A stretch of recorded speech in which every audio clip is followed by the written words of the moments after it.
नमस्कार मित्रांनो, आपण पाहत आहात ॲग्रो विश्वा मराठी हे यूट्यूब चॅनल. आत्ताच्या क्षणाची सर्वात महत्त्वाची बातमी आपण पाहत आहात. नमस्कार शेतकरी बंधूंनो, मी तुमचा शेतकऱ्याचा मित्र विश्वनाथ दादा. ॲग्रो विश्वा मराठीच्या माध्यमातून तुम्हाला हवामानाचा अपडेट देत आहे.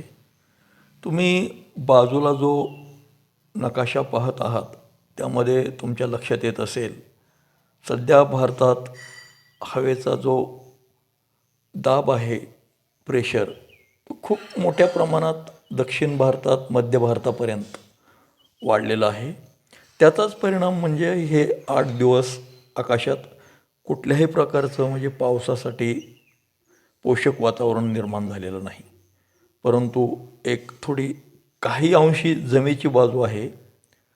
बंगालच्या उपसागरामध्ये एक लो प्रेशर ॲक्टिव्ह आहे आणि ते सुद्धा म्हणजे एक खूप म्हणजे त्याला लो प्रेशर म्हणता येत नाही. साधारणपणे 1001 हेक्टोपास्कलचं तिथं हवेचा दाब आहे. पण तुलनात्मक विचार करता संपूर्ण जो आपला आशिया खंडातीलच हवेचा दाब वाढलेला आहे, तोच उच्च दाब असल्यामुळं त्या दाबाचा जर विचार केला तर तुलनात्मकदृष्ट्या 1001 हेक्टोपास्कल हे कमी प्रेशर आहे. आणि बाकीच्या ठिकाणी जवळपास बघा, आपल्या महाराष्ट्रातून गेलेल्या लाईन जर पाहिल्या आपण तर 1006 आहे, 1004 आहे, खालच्या बाजूला 1012 1010 हेक्टोपास्कलपर्यंतचे ते प्रेशर आहेत केरळ वगैरे त्या बाजूला. तर जे भरोशाचा पाऊस असतो त्या भागातसुद्धा यावर्षी पाऊस नाही. याचं कारण ला निनो आहे, जे एल निनो आहे. आणि एल निनोचा परिणाम हा खूप तीव्रतेने जाणवायला लागलेला आहे आणि समुद्रातील ज्या काही हालचाली आहेत त्याचा फटका हा यावर्षीच्या पावसाळ्यावर बसलेलाच आहे. तर मित्रांनो, ही स्थिती हळूहळू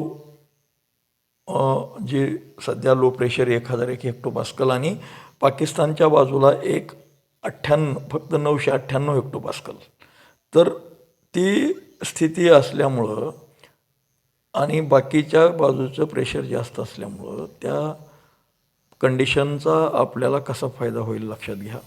आज दुपारनंतर ते वातावरण हे जवळपास 1000च्या खाली येईल तिथला प्रेशर आणि जवळपास 999 हेक्टोपास्कलच्या आसपास तो प्रेशर होईल. आणि पाकिस्तानच्या बाजूला जो वरती राजस्थान पाकिस्तानच्या बॉर्डरलगत जो प्रेशर आहे त्याची आणि त्याची तीव्रता सारखी होईल. त्यामुळं काही अंशी हवामानातील आर्द्रता रिलीज होण्यासाठी फायदेशीर ठरणार आहे. आणि तुम्हाला परत मी सांगतोय की आज सायंकाळच्या वेळेस महाराष्ट्रामध्ये सुद्धा काही भागामध्ये हलक्या स्वरूपाच्या पावसाच्या सरी कोसळू शकतात. तो भाग आहे बघा, साताऱ्याच्या बाजूचा, साताऱ्याच्या पूर्वेकडला भाग आहे. परत मित्रांनो, वरती मुंबईलासुद्धा म्हणजे ढगाळपणा आलेला असेल. आणि जो हा पट्टा आहे तुमच्या लक्षात येत असेल तर बघा, कोकण किनारपट्टीलगतच्या पट्ट्यामध्ये ढगाळपणा आलेला आहे. आणि सोलापूर जिल्ह्यातील जो काही भागात ढगाळपणा आलेला असेल, कर्नाटकचा विजापूर आहे, कलबर्गी विजापूर, त्या भागातसुद्धा म्हणजे ढगाळपणा असेल. आणि सोलापूरच्या बाजूला जो आपला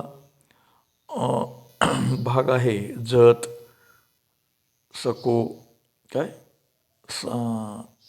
सॅंक आणि सांगोला वगैरे त्या भागात ढगाळपणा येईल. हलक्या स्वरूपाचा पाऊससुद्धा होऊ शकतो. पंढरपूर परिसरातसुद्धा किंचितसं ढगाळ वातावरण तयार होईल. मोहोळ परिसरातसुद्धा ढगाळच असेल. सोलापूर आणि अक्कलकोट ढगाळच असेल. वरती जर विचार केला तर नालेगूरपर्यंत तो ढगाळ असेल. आणि धाराशिवचा तुळजापूर किंचितसं ढगाळ वातावरण होईल. वरती जामखेड ते बीडच्या दरम्यान ढगाळपणा आलेला असेल. म्हणजे आज दुपारनंतर म्हणजे सायंकाळच्या वेळेसचं हे तुम्हाला वातावरण मी सांगत आहे.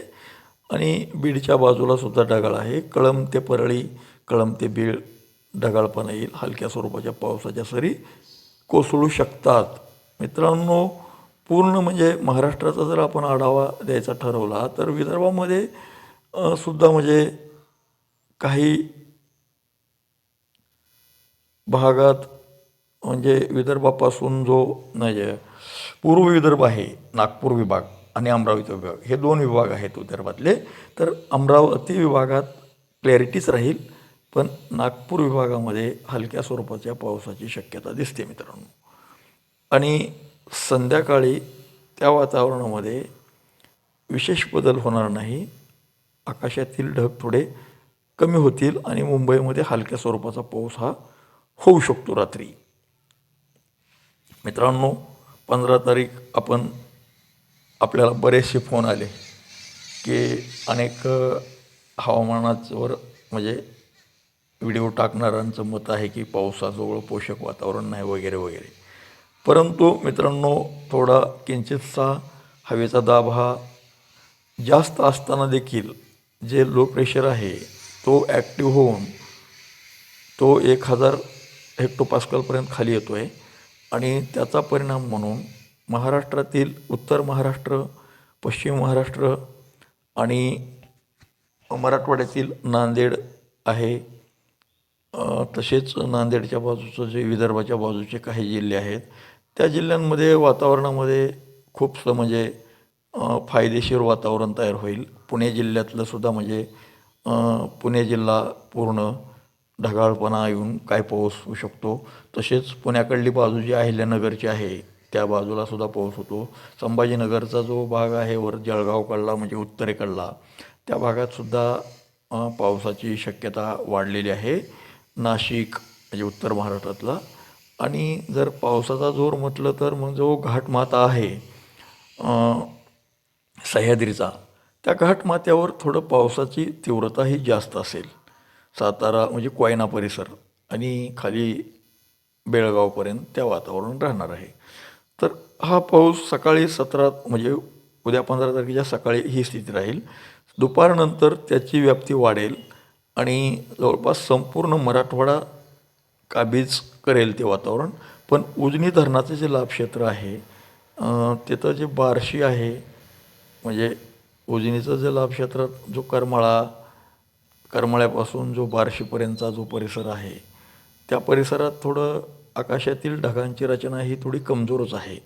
धाराशिवचा सुद्धा म्हणजे परांडा, परत अहिल्यानगरचा कर्जत, कुर्डुवाडी, इंदापूर या भागात थोडं पावसाचं वातावरण हे दुपारी 2च्या दरम्यान नसेल, परंतु सायंकाळच्या वेळेस तिथं पावसाला पोषक वातावरण निर्माण होईल आणि हलक्या स्वरूपाचा पाऊस हा सुरू झालेला लक्षात येईल. त्यावेळेस मित्रांनो अकोलासुद्धा म्हणजे जोराचा पाऊस होईल. मालेगाव, अकोला म्हणजे जवळपास जो पश्चिम विदर्भ आहे म्हणजे अमरावती विभाग त्या विभागामध्ये बऱ्यापैकी पावसाची शक्यता दिसते आणि मराठवाड्याच्या बऱ्याचशा भागात हलक्या ते मध्यम स्वरूपाचा पाऊस होणार आहे. मित्रांनो, तुम्हाला मी पाठीमागच्या व्हिडिओमध्ये सुद्धा साथ घातली होती की प्रत्येकाने आपल्या आपल्या तुमच्या जिल्ह्याचं नाव, तालुक्याचं नाव टाकून मला कळवा किंवा माझा जो व्हॉट्सॲप नंबर आहे 9403049403 या नंबरवर कॉमेंट करा. आपण तुमच्या स्थानिक वातावरणाबद्दल तुम्हाला सेपरेट एक व्हॉट्सॲप ग्रुपच्या माध्यमातून तुमचाच भागापुरता व्हिडिओ बनवून तुम्हाला मी देऊ शकतो. कृपया एक तुम्हाला जर गरज असेल तर सहकार्य करा आणि आपल्या विश्वनाथ दादाचं ॲग्रो विश्वा मराठी हे चॅनल सबस्क्राईब करायला विसरू नका. व्हिडिओ संपूर्ण पाहत जा. एवढं डिटेलमध्ये विश्लेषण तुम्हाला कुठल्याही हवामान तज्ज्ञ म्हणून मिळवणाऱ्याचं मिळणार नाही. मी तुम्हाला तुमच्या गरजेपेक्षासुद्धा जास्त डिटेलमध्ये हवामानाचा अंदाज देत असतो. त्यामुळं कृपया मित्रांनो आपल्या विश्वनाथ दादाचं ॲग्रो विश्वा मराठी हे चॅनल सबस्क्राईब करा, बेल आयकॉन प्रेस करा.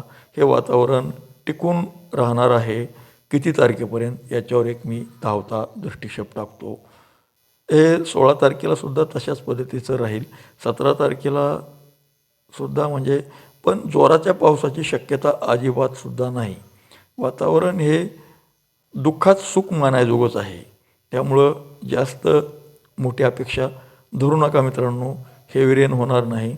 आता एकतर हा लो प्रेशरसुद्धा अतिशय कमजोर पद्धतीने तयार झालेला आहे, म्हणजे उच्च दाबातला खालचा दाब आहे हा.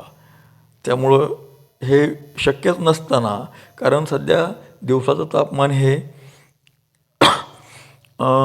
34-33 अंशापर्यंत चाललेलं आहे आणि रात्रीचं तापमान जवळपास 23 अंश सेल्सिअसपर्यंत खाली येतं आहे.